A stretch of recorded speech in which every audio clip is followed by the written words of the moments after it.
Here's why so many people miss long rail shots. And it's been drilled in pool players' heads to keep a level cue at all times.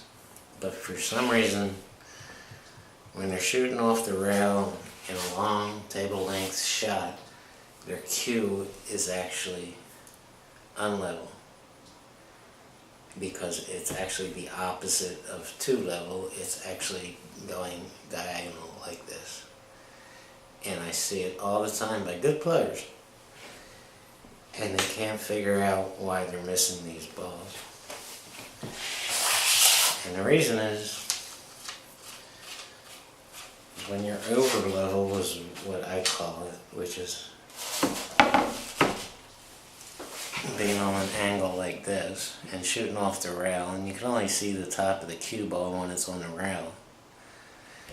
So what's hitting the cue ball is actually a small, tiny spot on the cue ball, on the tip, on the bottom of the tip.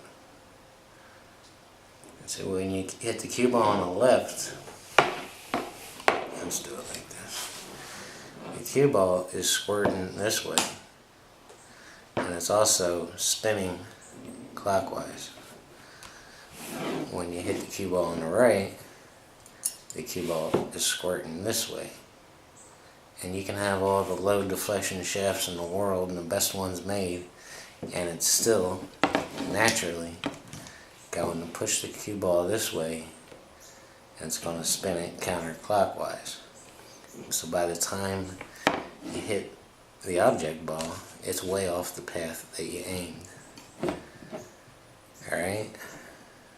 You're using an unlevel cue, and it's been drilled in your head so much, and you're so conscious of it, that you can't see what the back of your cue's doing, but it's actually going up on an angle like this.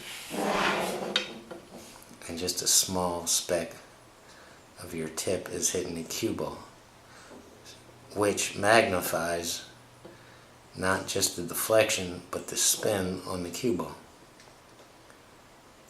Are you with me?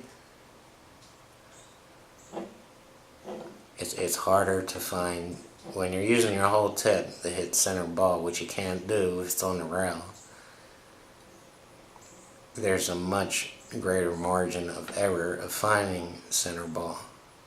When you're just using a tiny speck of your tip to find center, it's almost impossible to find the actual center. And you're actually better off jacking up a little bit on this shot, because you're using more of the Q-tip. Alright? There's not a whole big lot to this. But start being conscious of where the back of your cue is. And I know it feels like it's level, but it's not. In many cases, not in everyone. Alright? Put yourself on video and watch yourself shoot off the rail. And these are good players I'm talking about who can't figure out why they keep missing this shot. And this is why. So, again, take my advice. If this is a rail, it should actually be a little bit higher than this. Of course, you can't see, you can only see the top of the cue ball. And now you're on the rail, so you're actually pushing the cue ball instead of shooting. There it is. I'll be back with another one of these off-table issues in a little bit. I'm going to publish 2 today, and the next one is going to be on air stroking and why players do it. But we'll get to that one.